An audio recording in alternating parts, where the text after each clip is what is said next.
Bonjour, nous allons apprendre à établir l'équation de la réaction entre un oxydant et un réducteur. Voici l'exercice type.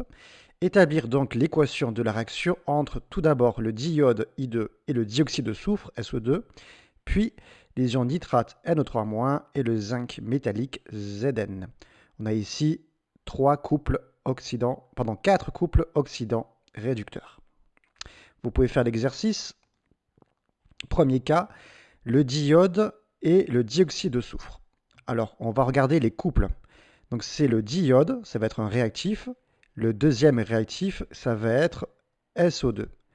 Alors, tout d'abord, on va s'occuper du diode. Donc, on met bien I2 à gauche parce que c'est le réactif et I- à droite parce que c'est un produit. On met égal entre les deux. On regarde maintenant, on va chercher à équilibrer. On a deux iodes à gauche, un seul à droite, donc on multiplie par 2. Ensuite, les charges, on a deux négatifs à droite, donc il nous faut deux négatifs à gauche, donc plus 2 électrons. Voilà pour le premier couple. Ensuite, autre demi-équation, celle avec SO2, qui est le réactif, et donc SO4 le produit à droite, toujours égal. En équilibre, un soufre, ça va. 2 oxygènes, 4 oxygènes. Ah, il faut 2 oxygènes à gauche, donc on va rajouter 2 H2O. Les hydrogènes, maintenant, on en a 4 à gauche, aucun à droite. Donc on va rajouter 4H+. Maintenant, les charges, on a 2- et 4+. Donc globalement, ça fait 2+, à droite et neutre à gauche. Donc on va rajouter 2 électrons à droite. Alors on vérifie. La première demi-équation, c'est une réduction parce qu'on prend des électrons. La deuxième, c'est une oxydation parce qu'elle donne des électrons. Donc tout va bien. Si on avait deux oxydations ou deux réductions, c'est qu'on s'est planté.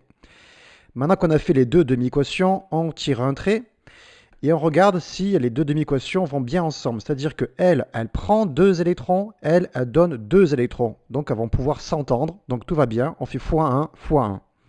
Et ensuite, il suffit de recopier. I2 plus SO2 plus 2H2O. Je rappelle que dans une équation, on ne met pas les électrons, dans l'équation globale. Flèche, ça donne 2I-, SE4 plus 4H+. Et je ne mets pas les électrons. Voilà, voilà pour la première équation d'oxydo-réduction. Une deuxième. Donc on a les ions nitrates NO3- avec Zn. Alors on va, premier réactif, c'est NO3-, on met NO de l'autre côté. Ça c'est, je me repère par rapport au couple. Alors, on va équilibrer comme d'habitude. N, il y en a un, N, il y en a un. Voilà, pour les azotes, c'est bon. 3 oxygènes, ici, il n'y en a qu'un, donc il me faut 2 oxygènes de plus. Donc je mets 2 H2O. C'est toujours comme ça qu'on fait. Ensuite, hydrogène, il y en a 4 à droite, aucun à gauche. Donc il m'en faut 4 à gauche, 4 H+. Voilà pour les hydrogènes. J'ai fait le tour. Maintenant, je vais regarder les charges.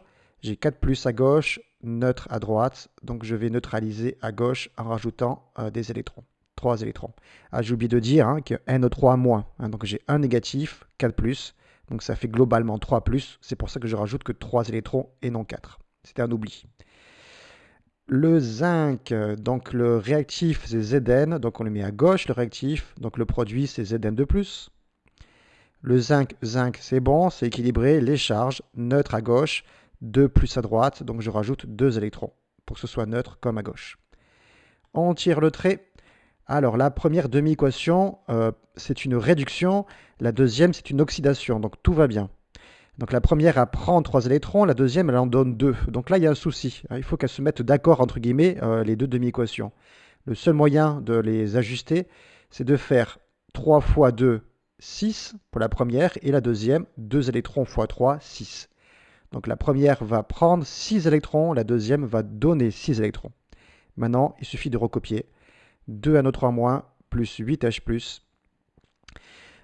plus 3 Zn donne 2 NO, plus 4 H2O, je vérifie en même temps, plus 3 fois Zn de plus. Voilà, ce n'est pas le cas ici, mais si vous avez des H+ à gauche et à droite, il faut simplifier. Ou bien des H2O à gauche et aussi à droite. Ce n'est pas le cas ici, mais parfois il faut le faire. Voilà, bravo à vous.